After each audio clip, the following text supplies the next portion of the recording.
शायद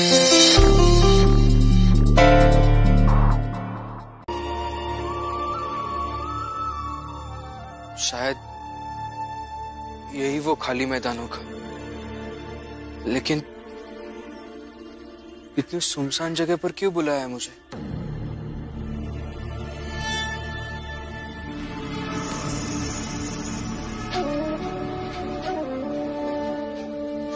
बधाई हो भीमराव कि तुमने हमारा प्रस्ताव मान लिया।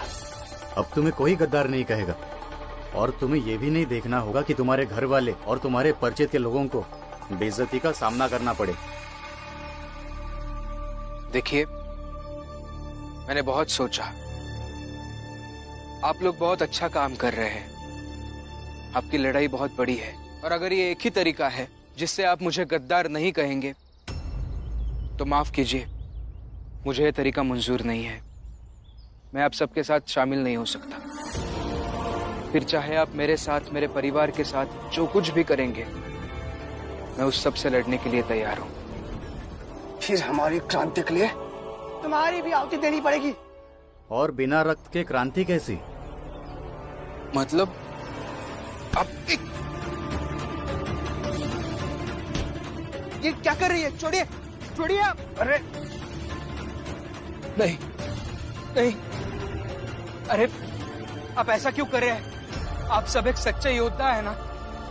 मुझे बेवजह मारकर आपकी आजादी की लड़ाई पर कलंक क्यों लगाना चाहते हैं?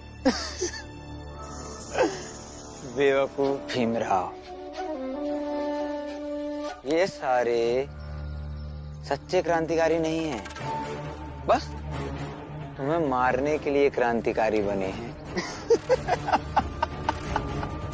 छोड़िए मुझे। भीमराव, तुम्हारी गद्दारी की सजा अब मिलेगी। और सजा मिली जाएगी तुम्हारी जान।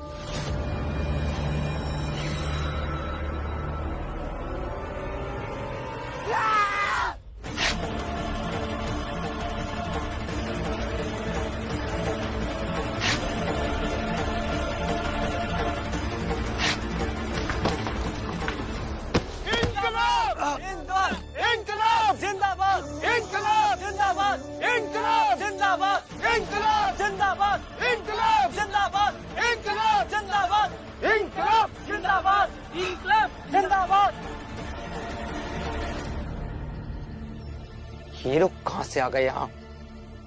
रमा, तुम यहाँ कैसे?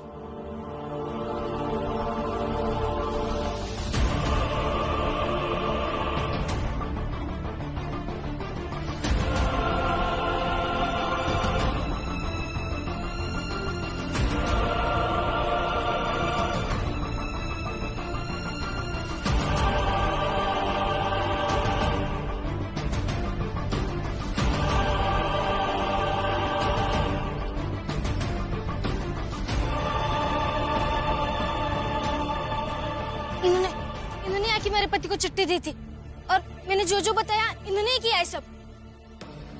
हम सब हिंदुस्तान के मूल्यों का सम्मान करते हैं, और जो हिंदुस्तान के मूल्यों का सम्मान नहीं करता वो क्रांतिकारी नहीं हो सकता। तुम लोग क्रांतिकारी नहीं हो। नहीं, हम क्रांतिकारी हैं। तुम लोग किस क्रांतिकारी समूह के लिए काम करते हो? बोलो, चुप क्यों हो? पकड़ो इनको। ये लोग क्रांतिकारी नहीं हो सकते। इन्होंने हमारी लड़ाई और नाम के साथ विश्वासघात किया है।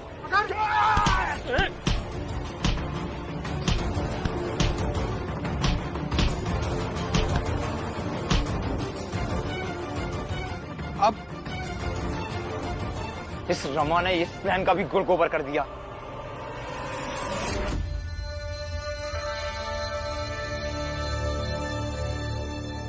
आपके हर बुराई का अंत ये रमा ही करेगी। वैसे क्या देख रहे? सच कह रही हो, और ये भी सच कह रही हो कि उन गुंडों को नकली क्रांतिकारी बनाकर आपने ही भेजा होगा ना?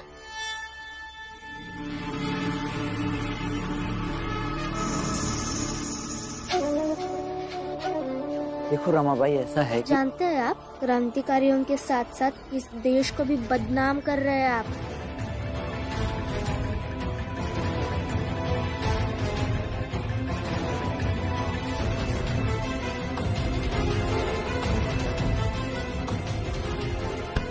क्रांतिकारियों को बदनाम करते हो, हैं?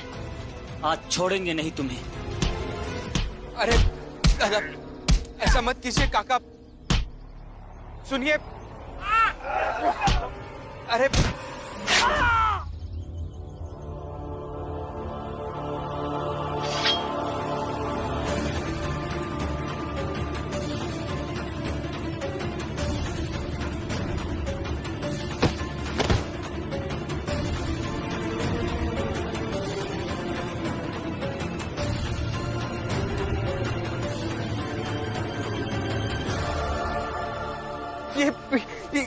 जल्दी से अस्पताल लेके जाना होगा इन्हें। चलिए।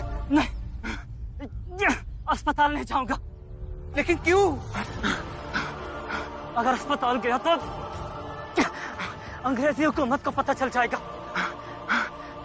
उन्हें पता चल गया तो हम सबको गिरफ्तार कर लेंगे। तो इनके घाव का करेंगे क्या? घर ले चलते हैं घर। पापा को पता है जब डॉक्टर नहीं होते तो क्या करना है। चलिए चलिए, उठाइए, चलिए, उठाइए।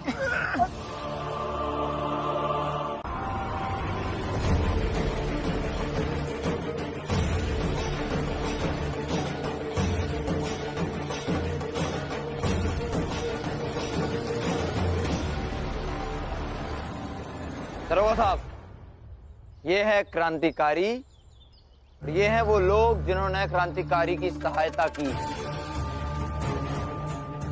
गिरफ्तार करिए इन्हें। गिरफ्तार करो सबको।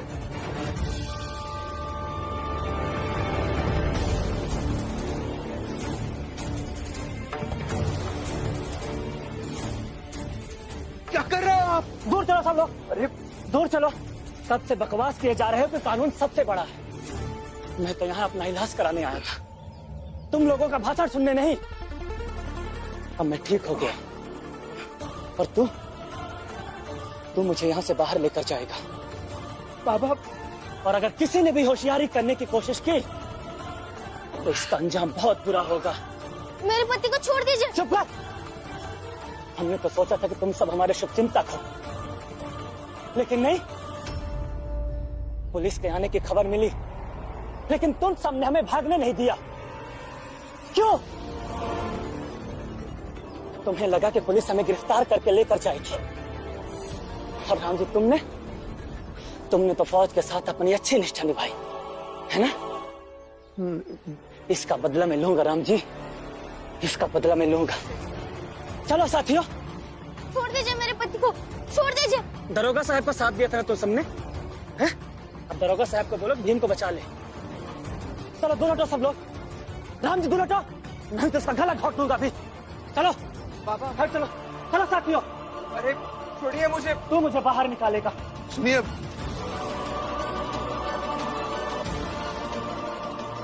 दरोगा साहब, इसलिए आए थे हम यहाँ।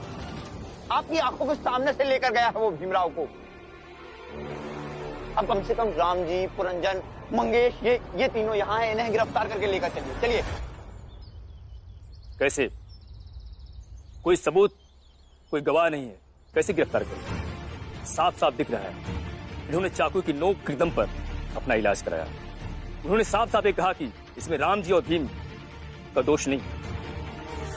किस आधार पर नहीं गिरफ्तार किया?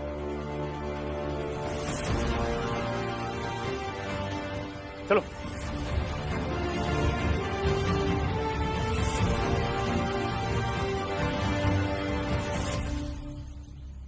जोशी जी,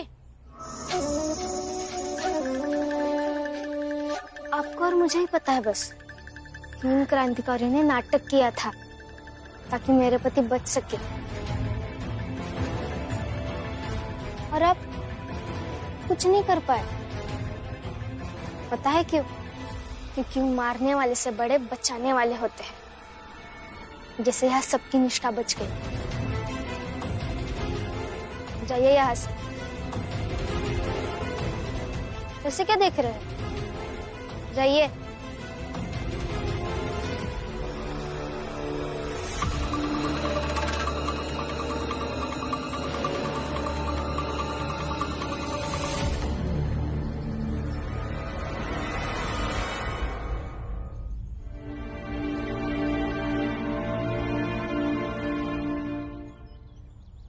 ये अपने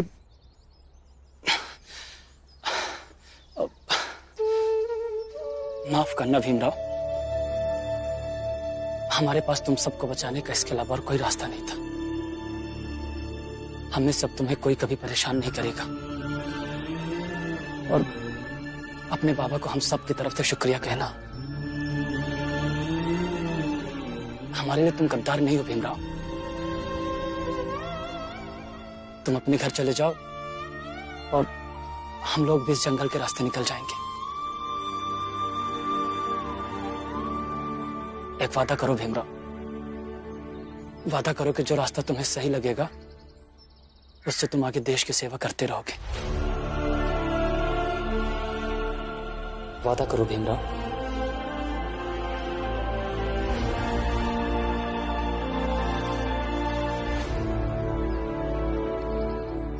मैं वादा करता हूं, मैं अपने तरीके से उम्र भर इस देश की सेवा करता रहूंगा।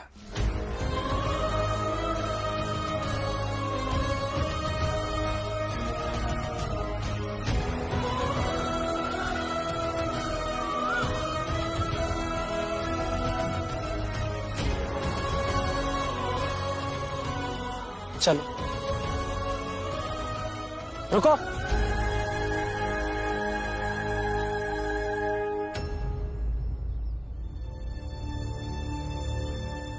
आनंद, भीमराव हमारे लिए गद्दार नहीं है। और जो तुम हाथ में ये वर्दी लिए हो ना, इससे तुम हमारे लिए दुश्मन बन गए हो। और हम अपनी दुश्मनी अच्छे से निभाएंगे।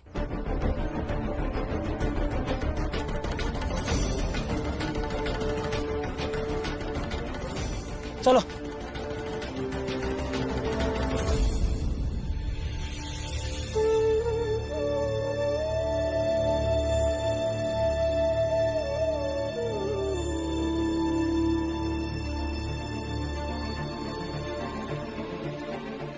कल सुबह पहला दिन है मेरा फौज में।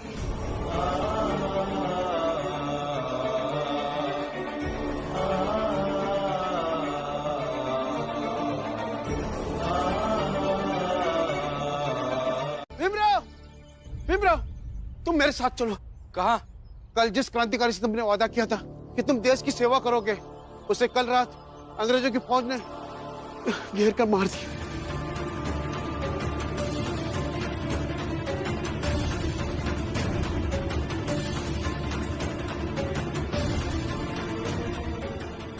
क्या? चलिए।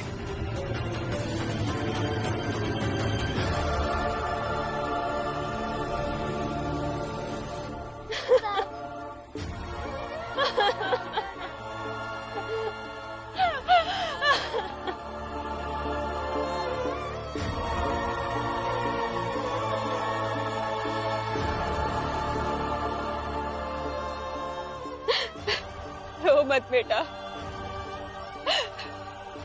तेरे बाबा शहीद हुए हैं। देश की आजादी की लड़ाई लड़ते लड़ते अंग्रेज की सैनिकों की गोली हंसते हंसते खाई है।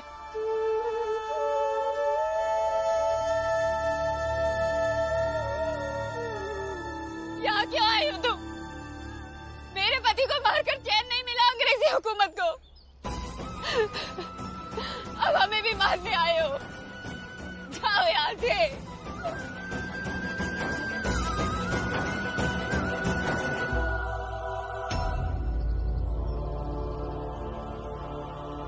आपने गोली मारी थी ना मेरे पापा को? हाँ? बोलो, आपने गोली मारी थी ना मेरे पापा को? आपने गोली मारी थी ना? हाँ? बोलो, बताओ।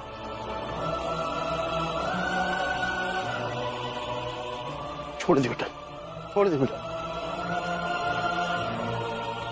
जाइए यहाँ से और हमारे लोगों को मारिए। यहाँ क्यों आए मातम मनाने? जाओ यहाँ से। उसकी मृत्यु भी उसके जीवन जितनी महत्वपूर्ण है। मृत्यु के बाद भी अगर उसके विचारों से समाज और मनुष्यता का निर्माण होता रहे तो उसका जीवन सफल है। मनुष्य मर सकता है, किंतु उसके विचार नहीं। और ये सब ऐसे ही लोगों में था। डर, हिंसा से आप सदैव के लिए विजेता नहीं हो सकते। अगर अंग्रेजों को लगता है कि वो इस तरह डरा करके इस देश पर हमेशा कब्जा कर पाएंगे, तो वो गलत सोचते हैं। शाश्वत तो अहिंसा है, प्रेम है, और जिसके हृदय में प्रेम है वही अमर है, वही विजयी है, वही बलवान है, और अंत में उसी की जीत होगी।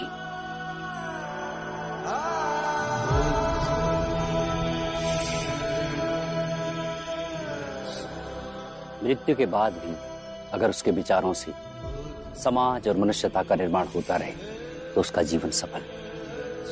मनुष्य मर सकता है, किंतु उसके विचार नहीं मर सकते।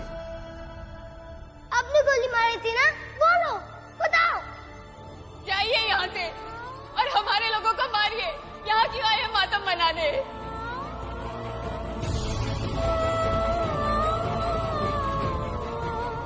इसकी मृत्यु भी इसके जीवन जैसी ही महत्वपूर्ण है।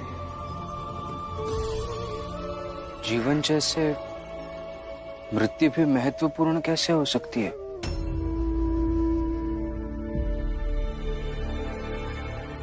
यहाँ क्यों आए हो तुम? मेरे पति को मारकर चैन नहीं मिला अंग्रेजी हुकूमत को। अब हमें भी मारने आए हो।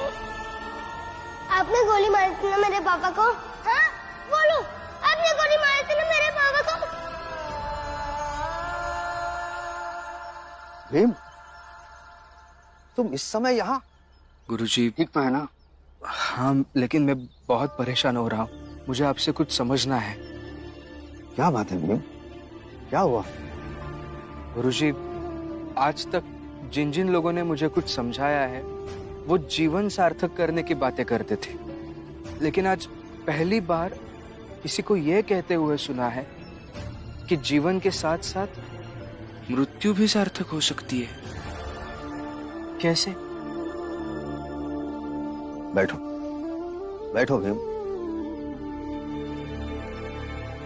भीम, ये तो आवश्यक नहीं है ना कि हर प्रश्न का उत्तर केवल कुछ पंक्तियों से ही दिया जा सकता है। लेकिन गुरुजी, मेरे प्रश्न का उत्तर मिलेगा कैसे? भीम, जीवन की बारीकियों को समझने से मिलेगा, भटकने से प्राप्त हुए अनुभवों को जोड़ने से मिलेगा।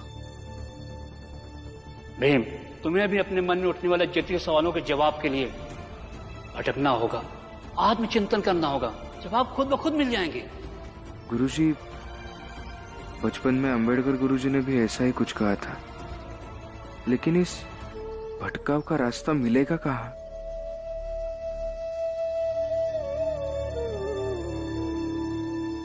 चलो। कहाँ? चलो तो।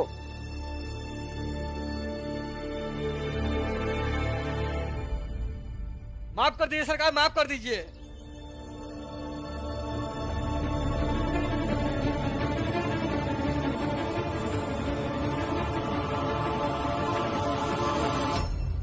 आपने मेरे प्रश्न का उत्तर तो दिया ही नहीं। क्या प्रश्न था आपका? यही प्रश्न था कि मृत्यु जीवन से भी ज्यादा सार्थक कैसे हो सकती है?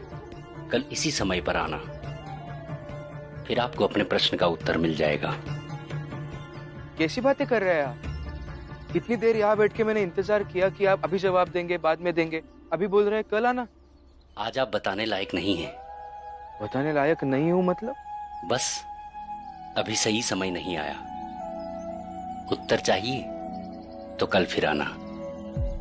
और हाँ, मैं कल यहाँ नहीं मिलूंगा। तो फिर कहाँ मिलेंगे? जहाँ खोज लो। कैसी बातें कर रहे हैं आप? खोज लो मतलब? आप यहाँ नहीं मिलेंगे तो कहाँ मिलेंगे, ये भी नहीं बता रहे हैं। देखिए, नहीं बताना है आपको उत्तर तो कोई बात नहीं, आप साफ साफ कह दीजिए। मेरा और आपका समय बर्बाद मत कीजिए। अब जो समझो, लेकिन अभी आपको जाना चाहिए। गुरुजी, ये कैसी बातें कर रहे हैं? इन्हें ऐसी भाषा शोभा देती है क्या? साधु है ना ये? क्रोध आ रहा है तुम्हें? पहले अपने क्रोध पर नियंत्रण रखना सीखिए, संपूर्ण नियंत्रण। ऐसा नियंत्रण कि कोई भी परिस्थिति, कोई भी व्यक्ति आपको थोड़ा भी विचलित न कर सके। फिर शांत चित्त से आना, उत्तर अवश्य दे दूंगा। बकवास कर रहे। कोई भी व्यक्ति अपने गुस्से पर नियंत्रण कैसे पा सकता है? बोलिए। जरूर पा सकता है, अगर कोई व्यक्ति चाहे तो। अगर आप ऐसा चाहते हैं तो बहुत समय लगेगा, लेकिन हो जाएगा।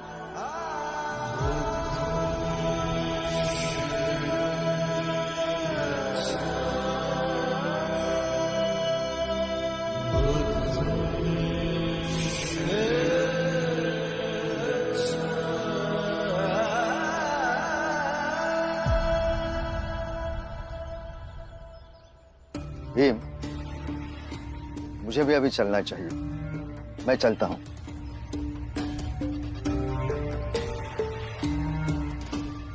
हिमराव, कल भी आओगे प्रवचन सुनने? पढ़ाई छूट गई तो क्या बाबा बनोगे?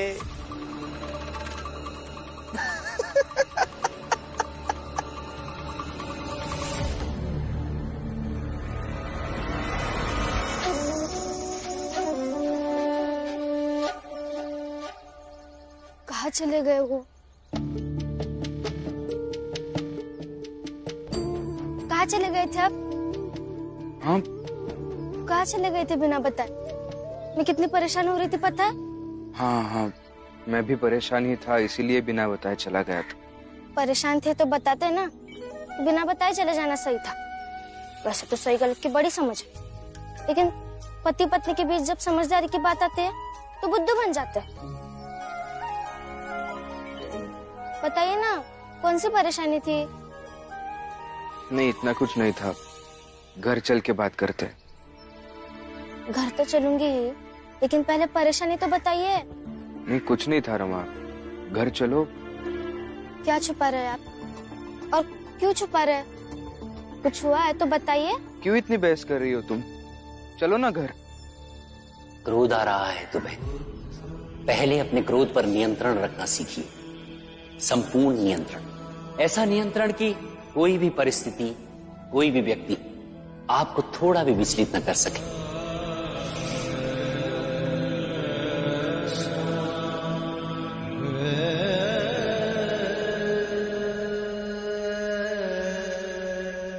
रमा, घर चल के बात करते हैं ना। डांट लिया, गुस्सा कर लिया ना? जा रही हूँ मैं घर, लेकिन आपके साथ नहीं जाऊंगी। रमा,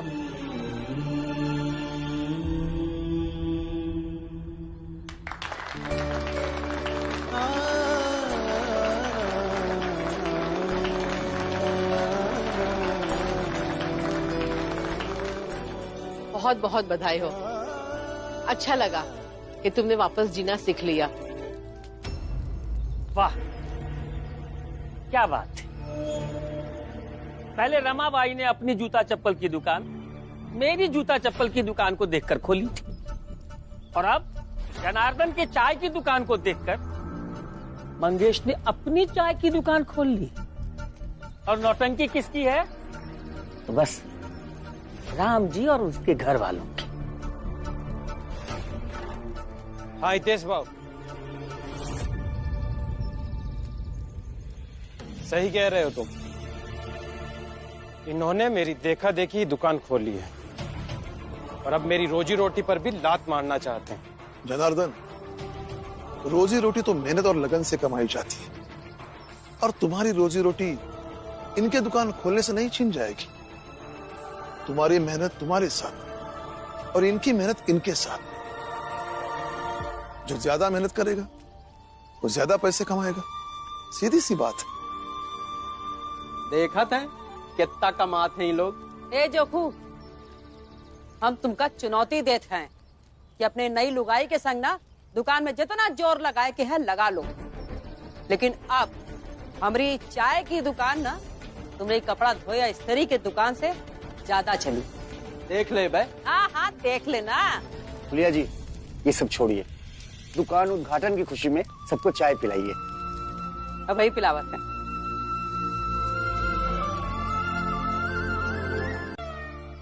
इस घर में रहने से लाख गुना अच्छा है कि इस घर से दूर रहा जाए और बस घर वालों की याद में ही आया जाए।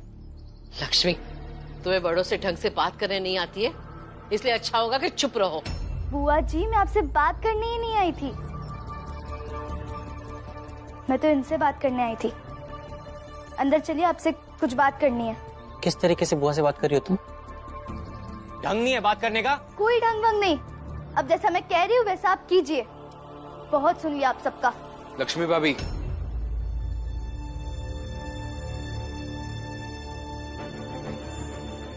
आप ये बुआ और आनंद भैया भीम भाऊ, अब आप कुछ नहीं बोलेंगे।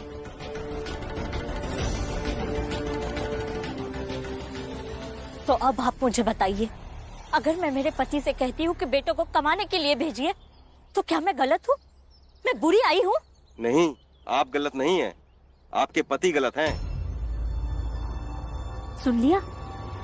और लोगों से पूछवाती हूँ। चलिए बात तो सुनो। जब तक आप मुझे सही नहीं समझते, मैं और लोगों से पूछवाती हूँ आपको। जीजाबाई घर चलो। इनसे भी पूछवाती हूँ। भाऊ, आप मुझे बताइए कि अगर मैं अपने पति को बोलती हूँ बेटे को कमाने के लिए भेजिए, तो क्या मैं गलत हूँ? मैं बुरी आई हूँ? नहीं। और आपको ये मानना ही पड़ेगा कि आप गलत हैं। देखिए भाभी, मैं समझ सकता हूँ कि आप गुस्से में हैं, लेकिन गुस्से पर काबू रखना बहुत जरूरी होता है। आज जो बौद्ध भिक्षुक मिले थे वो भी यही कह रहे थे। बौद्ध भिक्षुक और आप अपने उसूल अपने पास रखिए। ये मसला मेरे और मेरे पति के बीच का है, तो कोई कुछ नहीं बोलेगा। और आपको ना ये चुनना ही पड़ेगा, या तो आपकी पत्नी या तो आपके घर वाले।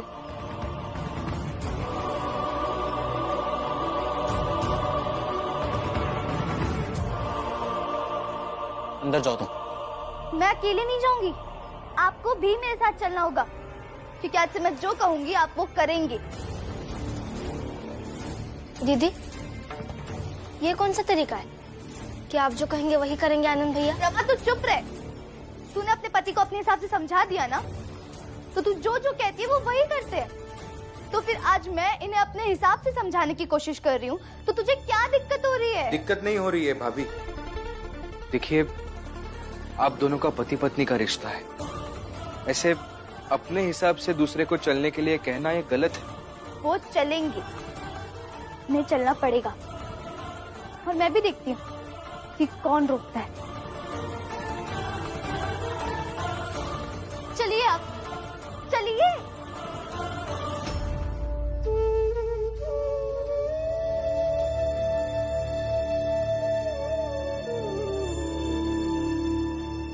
नहीं, आप सही हो, आपके पति गलत है। सुना आपने? मैं अकेले गलत हो सकती हूँ, लेकिन इतने सारे लोग आपको गलत कह रहे हैं, वो तो गलत नहीं हो सकते ना? जरा सोचिए, ये लोग तो आपके घर वाले भी नहीं हैं। मैंने कभी आपको वश में करने की कोशिश नहीं की, लेकिन हाँ, ये कोशिश हरदम की है कि घर अच्छे से चल सके। मुझे भीम की पढ़ाई से एतराज है, क्योंकि वो कमाता नहीं है। आप और आनंद जो कुछ भी थोड़ा बहुत कमा कर लाते हैं ना, उससे घर नहीं चलता। और जब घर अच्छे से ना चले, तो उस घर के मर्दों से ज्यादा औरतों को सहना पड़ता है। जिस तरह आप हर बार भीम के बारे में सोचते हैं, उसी तरह हर बार मैं अपने परिवार के बारे में सोचती हूँ। आप अपनी जगह हमेशा सही होते हैं, लेकिन मैं अपनी जगह हमेशा गलत नहीं होती। थोड़ा समझिए आप।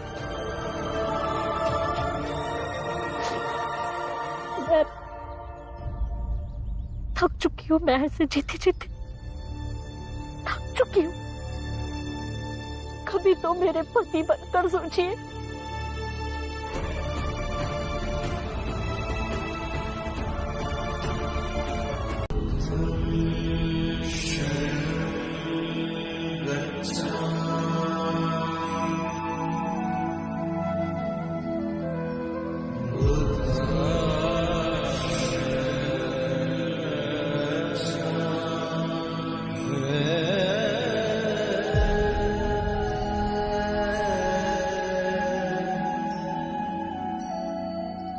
पहले अपने क्रोध पर नियंत्रण रखना सीखिए, संपूर्ण नियंत्रण।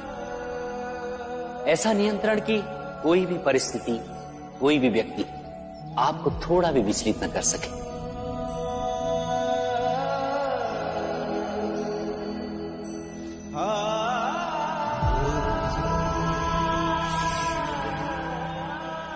अब बताइए मुझे, मृत्यु जीवन जितनी सार्थक कैसे होती है? इस संसार में ऐसा क्या है जो हर जगह है?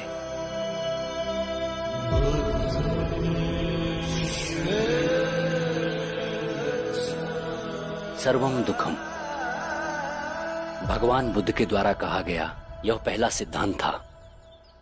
इसका तात्पर्य होता है संसार में हर जगह सिर्फ दुख ही दुख है।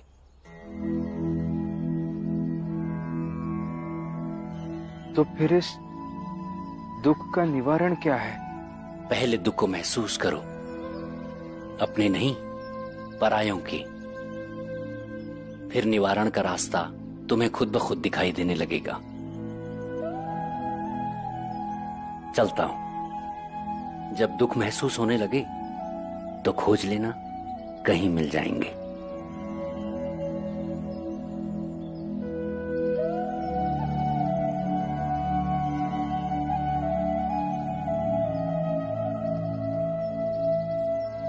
सर्वम दुखम भगवान बुद्ध के द्वारा कहा गया यह पहला सिद्धांत था।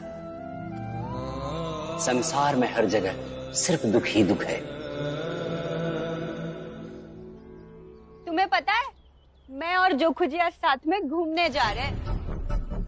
तुम तो उन्हें बाप बनने का सुख नहीं दे पाई, तो मैंने सोचा मैं ही उसे दे दूं। ये तो बहुत खुशी की बात है। हम खुशखबरी का इंतजार करेंगे। पता है नूतन, पहले हम सोचते रहे कि जोखू बहुत अच्छा इंसान है, लेकिन उसके माँ बाप अच्छे नहीं। बहुत बाद में हमके जाके पता चला कि हमारे सास ससुर तो बहुत सज्जन रहे, लेकिन जोखू अच्छा बेटा नहीं बन पाया। क्या पता जोखू अच्छे बाप ही बन जाए। चलो नूतन। फुलिया जी, जो आदमी एक अच्छा बेटा नहीं बन पाया, एक अच्छा पति नहीं बन पाया, वो भला एक अच्छा बाप क्या बनेगा?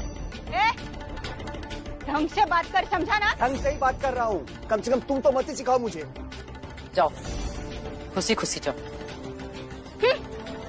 चलिए। चल।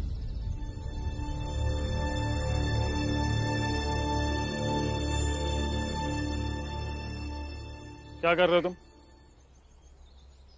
पढ़ाई। पढ़ाई? कौन सी जात के हो? जी छोटी जात के। छोटी जात के? तुम्हारी हिम्मत कैसे हुई पढ़ाई करने की?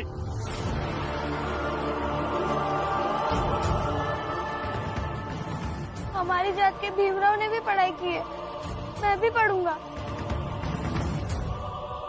पढ़ाई करेगा, किताबें ही नहीं रहेगी तो पढ़ेगा कहाँ से?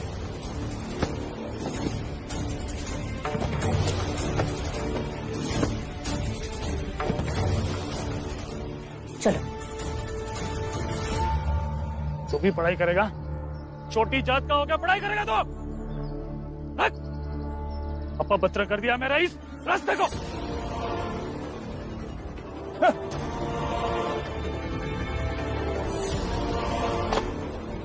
ये क्या कर रहे हैं आप?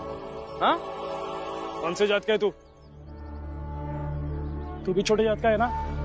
चल दूर रह। मैं आपको ये सब नहीं करने दूंगा। नहीं करना देगा? दूर रह, नहीं तो मार डालूंगा तुझे। तू छोटे जात का है ना, पढ़ाई लिखाई करना नहीं है तुझे।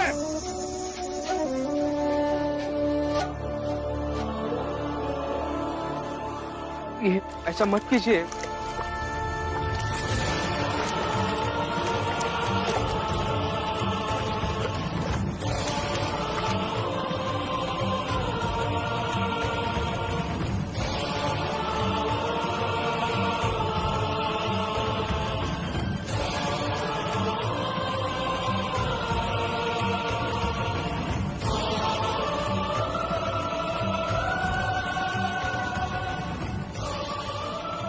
अभी बताता हूं मैं। ये मत कीजिए, किताबें जल जाएगी वो।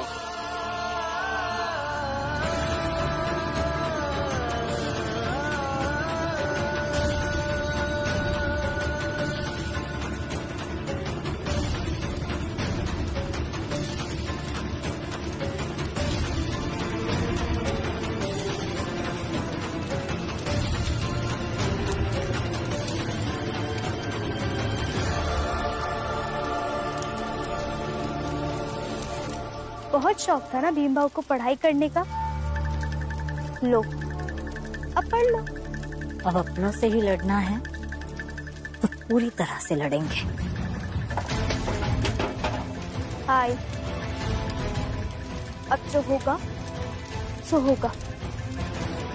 भीम की किताबों को जलते हुए देखकर कितना सुकून मिल रहा है ना। हाय।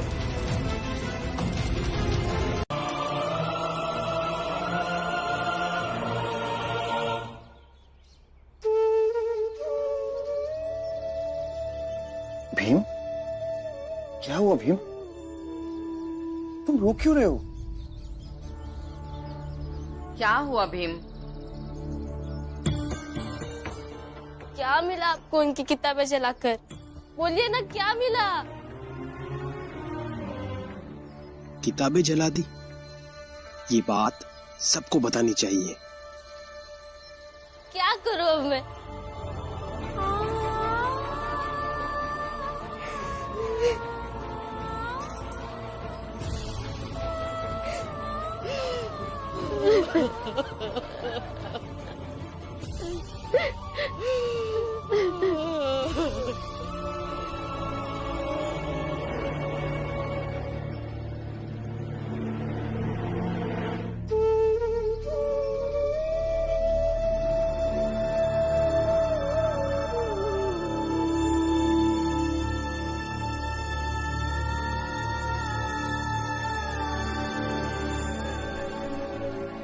जीजा भाई और लक्ष्मी ने भीम की सारी किताबें जला दी। हाँ, तो मजा लेना है तो चलो राम जी के घर। अरे हितेश बाबू, ये सही नहीं है। अरे तुमको सही गलत क्या लगता है? चलना है तो चलो, ना तो अपना धंधा करो। अरे लेकिन मेरी बात तो सुनो। नहीं, रुक जाओ। अंदर जाने की कोशिश की ना तो अच्छा नहीं होगा। तो तुम हमें रोकोगे? हाँ, मैं रोकूंगा। अरे तो मैं कहाँ मारा जा रहा हूँ अंदर जाने के लिए? मुझे तो बस जीजाबाई से कहना है, उसने भीम की किताबें जलाकर बिल्कुल सही किया। अरे कभी किसी किताब को छुआ है जिंदगी में जो तुम्हें समझ आएगा? अरे डलिया अम्मा, आप कौन सी पढ़ी लिखी है जो हमें पढ़ाई का महत्व बता रही है? हाँ हाँ, नहीं हूँ मैं पढ़ी लिखी, लेकिन तुझ जैसे अनपढ़ और पढ़े लिखे भीम को देखकर पढ़ाई का फर्क समझ आता है मुझे। पता नहीं डलिया अम्मा, भीम और उसकी पढ़ाई ने आप पर कौन सा जादू कर दिया है कि हमेशा हम लोगों से भिड़ते रहती हो। हाँ हितेश भाऊ, भीम को जादू तो आता ही है, तभी तो आप लोग काम धंधा छोड़कर यहाँ खड़े हैं। ये आप लोगों ने यहाँ भीड़ क्यों लगा रखी है? अंदर जाओ, तमाशा तो अंदर चल रहा है, जाओ।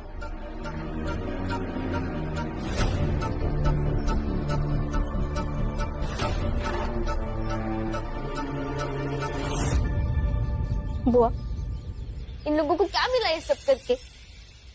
इन लोगों को पता है ना कि इनके लिए इनकी किताबें क्या मायने रखती है। रमा, रोना मत और गुस्सा भी मत करना। गुस्से पर नियंत्रण रखना सबसे जरूरी होता है। शांत हो जाओ। कैसे शांत हो जाओ? उन्होंने आपकी किताबें जलाई है। मुझे जला देते, घर जला देते, लेकिन किताबें क्यों जलाई?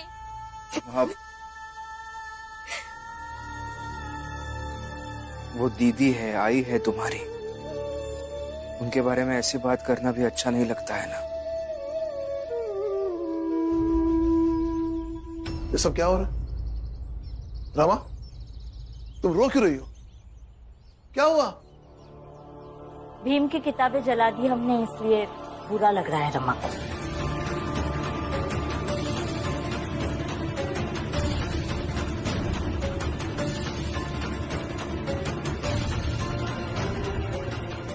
भीम की किताबें जला दी? हिम्मत कैसे? बाबा, जब तक इस घर में किताबें रहेंगी भीम बाबू कमा नहीं पाएंगे और फिर इस घर में रोज रोज झगड़े होंगे। आप यही चाहते हैं? लक्ष्मी, ये तरीका है बाबा से बात करने का? लाज शर्म सब कुछ फेंक दिया गया तुमने। जीजा भाई, तुम अपने साथ साथ अपने बहू को भी बर्बाद कर रही हो। नहीं बाबा, बल्कि आई अपने साथ साथ अपनी बहू को हिम्मत दे रही है इस घर के लोगों को पटरी पे लाने के लिए। हाँ, और इससे पहले तो हमारा परिवार पटरी पे था ही नहीं। तुम हद पार कर रही हो लक्ष्मी। हाँ, कर रही हूँ। और अगर मैंने हद पार कर दी तो क्या करूँगी आप? लक्ष्मी भाभी, एक तो आपका यह तरीका सही नहीं है आनंद भाई और बाबा से बात करने का।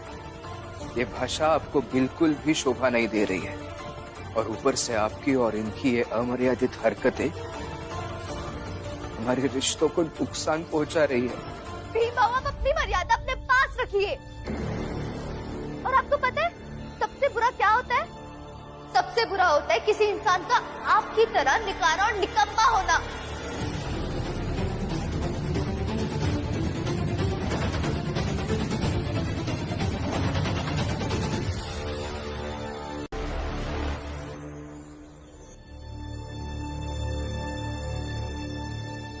रमा,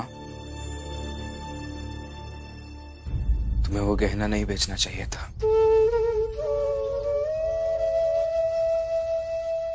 शंकर, तू बाहर जाके खेल जा।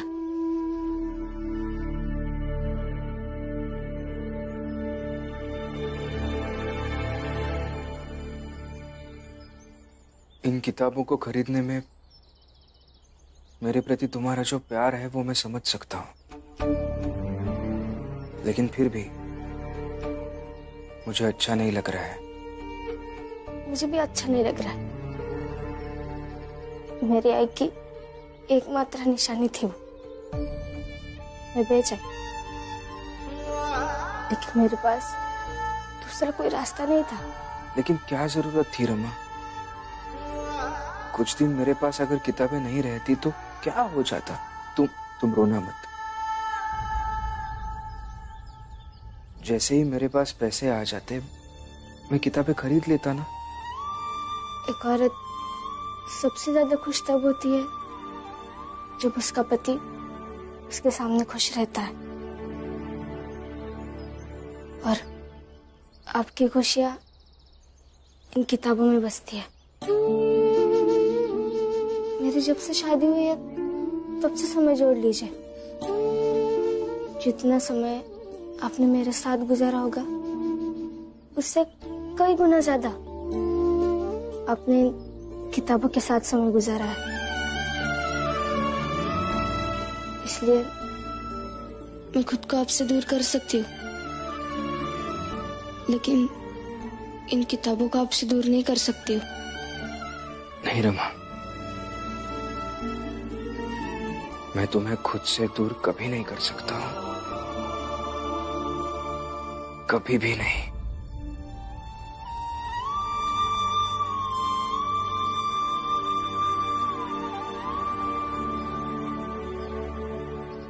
और हाँ, बाहर तुमने अपनी सास के साथ जिस तरीके से बात की, वो भी सबके सामने, वो तरीका गलत था। कभी कभी गुस्से में आ जाती हो तो खुद को रोक नहीं पाती हूँ। मैं इसे माफी मांग लूंगी।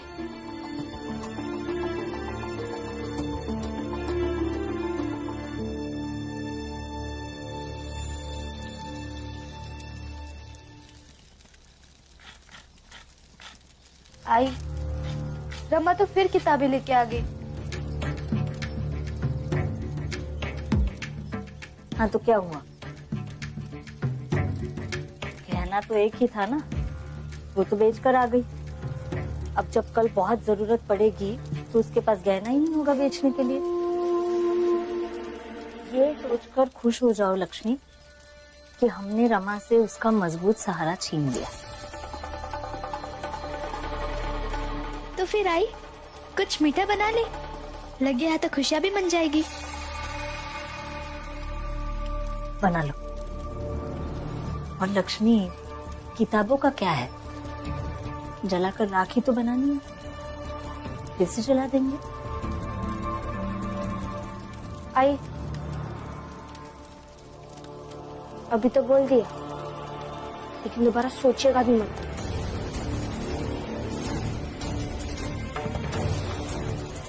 मैं बाहर आपसे जिस तरीके से बात की वो सही नहीं था,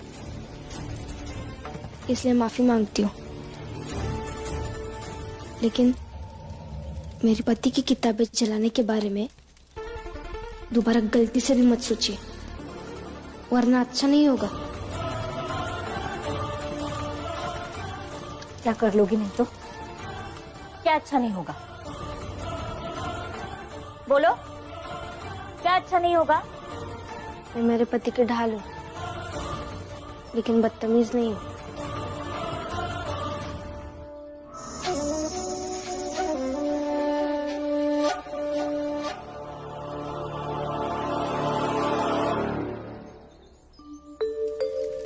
जिया जी, एक बात तो मानना पड़ेगा, आप बहुत जल्दी चाय का दुकान चलाना सीख गई हैं।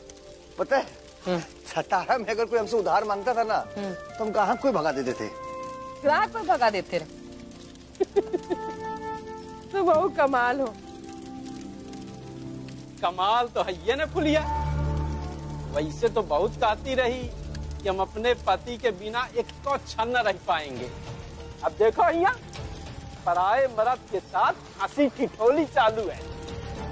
बेशरम औरत। देखो, अरे जब फुलिया जी तेरी पत्नी है ही नहीं तो कुछ भी कर, तुझे क्या फर्क पड़ता है? जाकर अपना काम करो, जाओ। ए फुलिया, ज्यादा नाटक न करो। हाँ, हम सब खूब जानत हैं, और ये बात तो बिल्कुल सही है कि हमका कौनो फर्क नहीं पड़ेगा। हम अपन नई मेहरारू के साथ बहुत खुश हैं। हाँ, तुम दोनों यहाँ चाय बांटो, हम तो एक हाथ के बनी मस्त चाय पियेंगे। चल नूतन।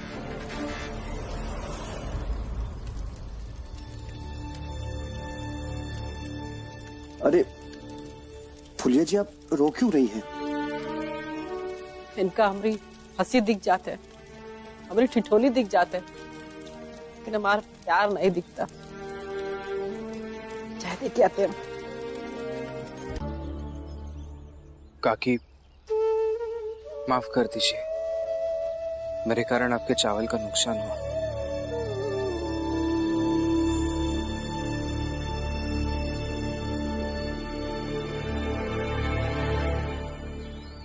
वैसे नरोत्तम भाऊ, ये चावल फेंकने वाली मान्यता हमें भी पता नहीं थी। मुझे भी इसके बारे में कुछ नहीं पता था। कैसे पता होगा? ऐसी कोई मान्यता होगी तब तो तुम लोगों को पता होगा। पता है, दरअसल धर्म एक डरावना हथियार है। किसी के भी सामने धर्म से संबंधित कोई भी क्रियाकलाप शुरू कर दो तो सांसें अटक जाती हैं। और फिर चावल चावल तो हमारे हर पूजा पाठ, जादू टोने में काम ही आता है, इसलिए चावल का प्रयोग की। देखना, उस रमा की भी सांसें अटक गई होंगी। रमा, इस तरह से चावल फेंकने से कुछ नहीं होता। नहीं तो अंग्रेजों के मुंह पे चावल फेंक के क्रांतिकारियों ने देश आजाद कर लिया होता। कोई ऐसे चावल फेंक के बैरिस्टर बन गया होता। सबके पास नौकरी होती, सबके पास बहुत सारा पैसा आ जाता, फिर ये हर जगह दुख रहता ही नहीं ना। ये भी आप सही कह रहे हैं। लेकिन हाँ, मुझे एक बात की खुशी है कि तुमने अपना गुस्सा नियंत्रित कर लिया और अपनी गलती भी सुधार ली। वो क्या है ना, आपका ख्याल आता है गुस्सा खत्म हो जाता है। अच्छा, कैसे? पता नहीं, काम ढूंढ के आऊंगी फिर बताऊंगी। ठीक है।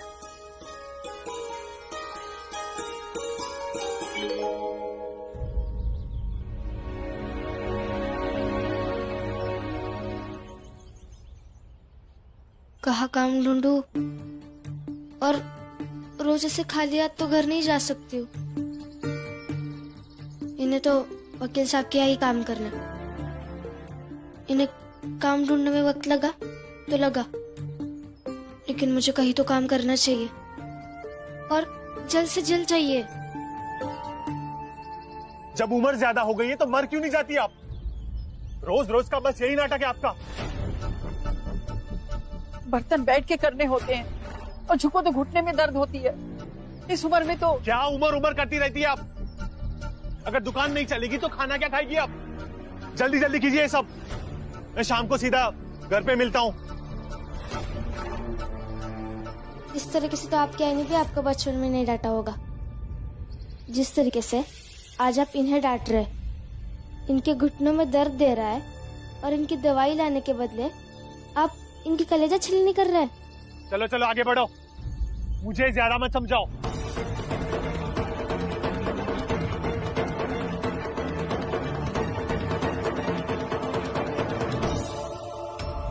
अम्मा, मैं आपके बर्तन साफ करती हूँ। बस एक दिक्कत है। क्या? मेरी जात छोटी है।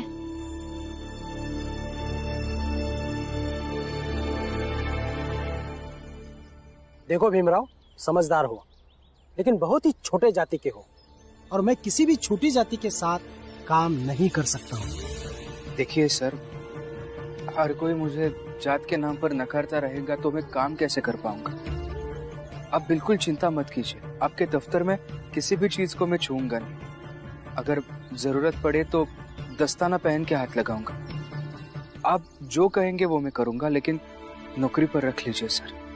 देखो, मैं तुम्हारे साथ काम नहीं कर सकता हूँ। हाँ, अगर तुम चाहो तो मेरे घर आकर झाड़ू पोछा कर सकते हो, लेकिन मेरे दफ्तर में तुम्हारे जाति के लोगों के लिए कोई जगह नहीं।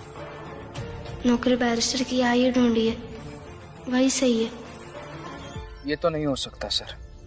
काम करूंगा तो बैरिस्टर के यहाँ ही करूंगा, वरना नहीं करूंगा। फिर ढूंढते रहो, यहाँ कोई काम नहीं देगा तुमको। भीमराव, तुम्हारा नाम भीमराव है ना? जी। तुमने मेरे साथ काम करने के लिए मेरे दफ्तर में आवेदन किया था? हाँ, लेकिन उस आवेदन में ये नहीं लिखा होगा कि इसकी जाति क्या है। देश पांडे साहब, ये देखिए, ये है इनका आवेदन पत्र। इसमें जाति भी लिखी है, देख लीजिए अच्छे से।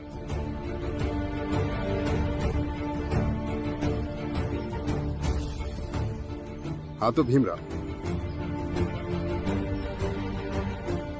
तुमने सोहम जी के साथ में कुछ दिनों काम किया था? जी सर। बहुत बड़े बैरिस्टर हैं। अगर उन्होंने तुम्हें योग्य माना तो मैं कौन होता हूं तुम्हें नकारने वाला? तुम मेरे साथ काम करोगे।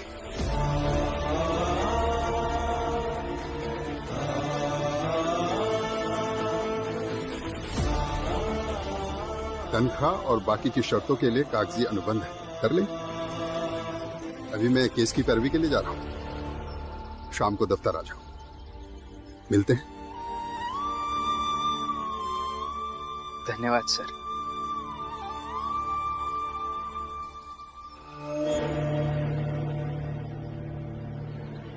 देश पांडे साहब, पटवर्धन साहब तो बाजी मार गए। ये लड़का बहुत तेज है, और फिर मुवक्किलों को क्या पता कि केस जीतने के लिए पटवर्धन भीम का सहारा ले रहे हैं। सच कहूं तो पटवर्धन साहब दिमाग के मामले में आपसे आगे। अपना ज्ञान अपने पास ही रखो।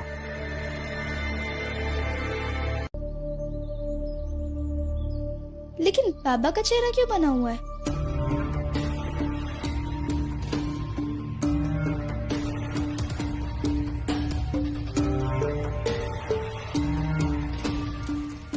राम जी, राम जी, भीम कहाँ है? आ रहा है पीछे से। भैया क्या बात है, आप इतने उदास क्यों लग रहे हैं? नहीं, कुछ नहीं,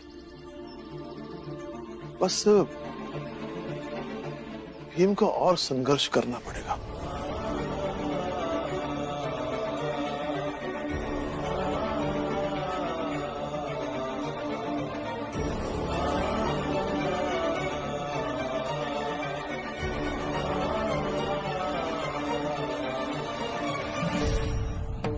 भीम, क्या हुआ भीम, तुम इतने उदास क्यों हो? अरे भीम, लगे हाथ ये भी बता दो, तुम तो बैरिस्टर के वहाँ हस्ताक्षर करने गए थे ना, मुंह लटका के आ रहे हो, क्यों?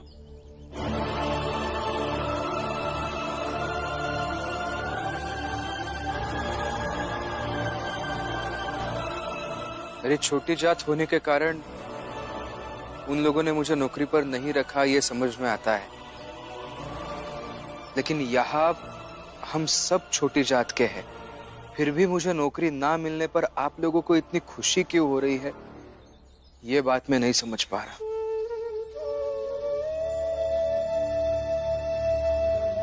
आई, अब हमारे कलेजे को ठंडक मिली। डलिया अम्मा, तुम ये माला पहना करके भीम का स्वागत करना चाह रही थी ना? हाँ बिल्कुल। हाँ तो अब तुम मत करो, अब मैं स्वागत करूंगा। अरे दे दो तो। हितेश बाबू, भीम को नीचा दिखाने या उसका मनोबल तोड़ने की आपकी कोई भी चाल कभी कामयाब नहीं होगी।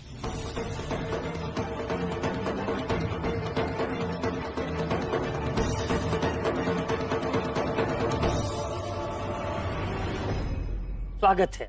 ये क्या नाटक कर रहे हैं आप हितेश काका? ये नाटक नहीं है भीम, तुम्हारे आने से पहले डलिया अम्मा कह रही थी कि आज भीम बैरिस्टर के यहाँ नौकरी पा करके हम चाल वालों के लिए उदाहरण बन जाएगा,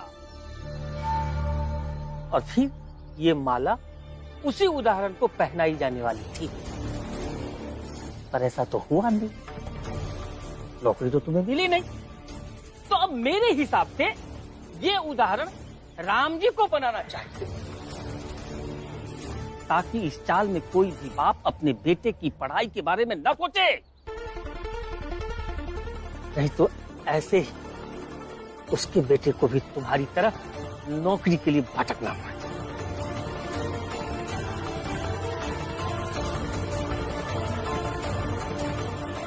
अरे सुनो सुनो सुनो, सभी ध्यान से सुनो चाल वालों, आज आप सबको हमारी तरफ से भोज है। पर किस खुशी में? अरे भाई, हमारे दोनों बेटों को नौकरी मिल गई है, एक को फैक्ट्री में, दूसरे को बम्बई नगर पालिका में। बधाई हो। बधाई हो भाई। धन्यवाद धन्यवाद। वैसे कितना पढ़े लिखे हैं आपके दोनों बेटे? क्या आप भी? अरे बड़ा वाला तो बिल्कुल पढ़ा लिखा नहीं है, और छोटा वाला इसी राम जी के कहने से 2-3 दिन स्कूल गया था, मैंने उसे फिर निकलवा दिया। अरे पढ़ लिख कर क्या करता हा? तुम ना बिल्कुल सही समय पे आया हो। राम जी को देखो, और इसके गले में जो वो माला दिखाई दे रही ना, उसको देखो। ये राम जी ना अपने बेटे भीम को बहुत पढ़ाया लिखाया, लेकिन आज तक उसे नौकरी नहीं मिल पाई। और ये जो इनके गले में हार है ना, इनके दोनों बेटन की नाकामयाबी के कारण है।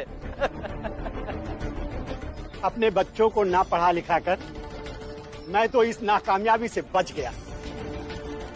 ये ऐसा आपको अभी लग रहा है काका, कुछ सालों बाद आपको ऐसा लगेगा कि आपने गलती करी है। फिर भी हमारे परिवार से आपको बहुत बहुत बधाई, आपके बेटों को भी, और आपके जश्न में हम सब परिवार आ जाएंगे। भीमराव, तुम बहुत बोलते हो।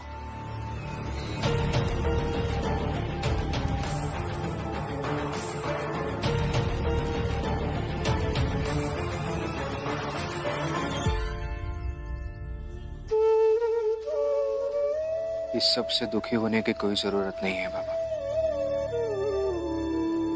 अभी तक इतना तो समझ आ गया है मुझे,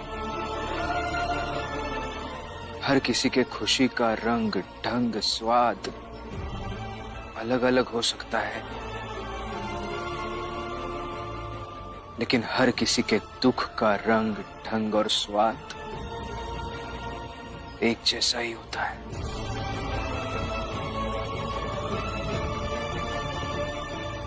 दुख अपना हो या परायों का, होता वैसा ही है। सर्वम दुखम, संसार में हर जगह सिर्फ दुख ही दुख है। पहले दुख को महसूस करो, अपने नहीं परायों की। जब दुख महसूस होने लगे तो खोज लेना। मैं अभी आता हूं बाबा।